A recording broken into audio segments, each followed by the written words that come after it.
This next stretch is going to target the glute area, in particular a small little muscle called the piriformis, which has been known to give a lot of injuries to runners.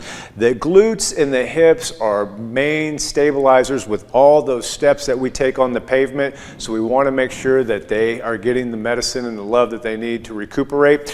The first exercise or stretch that we're going to do, I'm going to come into a tabletop position, knees under the hips and hands underneath my shoulders. Kick one knee up to the back of the hand and then swing that foot over.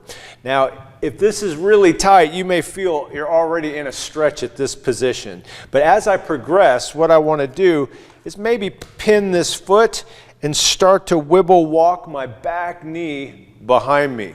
This is descending my hip towards the floor. Now I can put my hand on my foot and my knee, or I can put my hands on the floor itself. But before I increase my depth anymore, I want to make sure that this back hip isn't being encouraged down towards the floor, like I'm rotating from the pelvis. Keep your chest lifted. You'll see a lot of people, in particular like a yoga class, they'll take their forearms to the ground or they'll take their arms all the way out. That's okay, whatever feels more productive for you. I personally like to rotate my elbow pits forward and use that pressure of my hands to draw the tailbone down to the ground.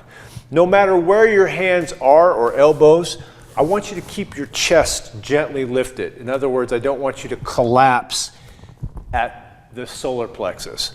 I'm also using my back foot to draw the hips down to the floor. So using my hand pressure and using my foot pressure in the back leg, I'm pulling my hips down to the floor, and most importantly, taking big, deep breaths. Do not get too deep into this stretch, especially if you haven't done it. How do I know I'm too deep in a stretch? I'm holding my breath. So only go to the level where you can feel somewhat relaxed in the face. You can take long, deep breaths. Hold the position for 30, 45, 60 seconds, and then to come out, curl your back toes and start to wibble walk your knee back up. Unravel very easily and gently, and then try the other side.